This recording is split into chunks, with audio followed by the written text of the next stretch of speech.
Recently, a Christian preacher, Gerald Glenn, died of the coronavirus. Apparently, he practiced what he preached, and then he died. Gerald proudly showed off his packed Virginia church service full of worshippers, also known as gullible fools, amid the height of the coronavirus pandemic. The bishop vowed to keep preaching and said, "Unless I'm in jail or the hospital." Well, one of those scenarios was partially correct, because hospitals have an on-site morgue to contain the bodies of the once faithful, God-fearing children of the Lord. In his last known in-person service on the 22nd of March, Bishop Gerald Glenn got his congregation at Richmond's New Deliverance Evangelistic Church to stand up and prove how many there were, despite warnings against gatherings of more than 10 people. And how did that work out for you, Gerald? Well, seeing that you can't answer my question, maybe I should be asking your all-powerful, all-knowing God. Gerald also said, "I firmly believe that God is larger than this dreaded virus. You can quote me on that," repeating it a second time to claps, saying that people are healed in this church. Ooh, sorry Gerald, but this is evidently not the case, isn't it? Your church has proven to be no different to any other public building, providing no such divine immunity as claimed by a propagandist pumping servant of God. Gerald happily announced he was being controversial by being in violation of safety protocols, with way more than 10 people at the church. He vowed to keep his church open. "I am essential," he said of remaining open, adding, "I'm a preacher, I talk to God." Yes, Gerald, I'm sure you did speak to your God, as do many other Christians who also wish upon a falling star in a theatrical pantomime more commonly known as prayer, which has been proven false over and over again. However, although you truly believe you are speaking to a God special hotline, there is no proven evidence that your God speaks back to you. And if you say that He does speak back to you, you are either delusional or just a liar, because in either case, there is zero evidence to prove that your God has spoken to you.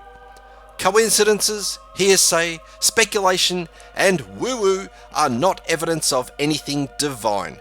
They are just poor excuses for a brainwashed religious serf to appear relevant in a world of peer pressure and the human need of comfort and acceptance.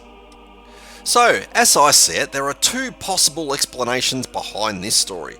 The first is, either God hated Bishop Gerald Glenn and purposely allowed the deadly coronavirus, which God himself endorsed by his failure to eliminate such a deadly threat, to infect this place of worship, this house of God, and the bishop was purposely infected with this virus, which ultimately took his life.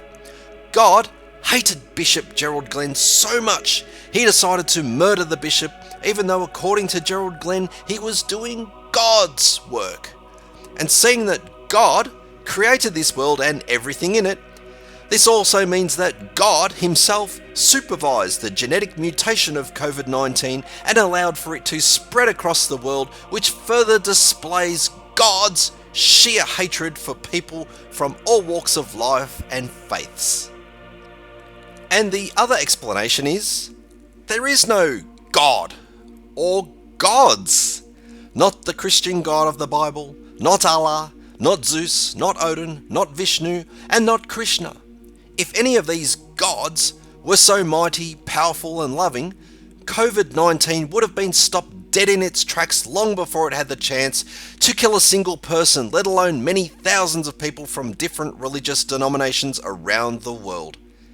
If all the thousands of gods from different denominations could not individually stop the COVID-19 virus, or collectively join together in an allied army of the gods to join their divine forces and battle this pandemic, that's right people, if none of this was possible to stop the innocent people from dying, then it is very evident there are no gods.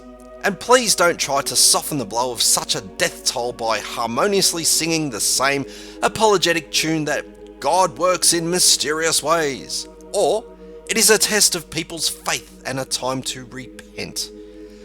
Because if this were true, then a highly religious preacher of a Christian church would have been spared for his devoted loyalty and faith to his invisible man in the sky. No doubts, no questions asked, just a free ticket of life based upon the bishop's loyalty and morality.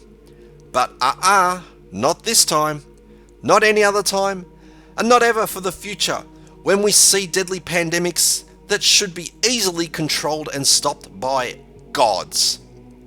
A book may say a thing, but reality demonstrates a completely different thing. When will the gullible, brainwashed people stuck in these divine echo chambers of stupidity start to wake up and understand there is no such thing as magic? You can't magically pull a rabbit from a hat that had nothing in it, and you can't magically wish upon a falling star and expect for your COVID-19 infected loved one to miraculously recover because of the spell you cast to the sky. Okay, I hope you enjoyed this video, and remember guys, Christianity is the biggest mind scam in the history of the world. It's never too late to break the indoctrination.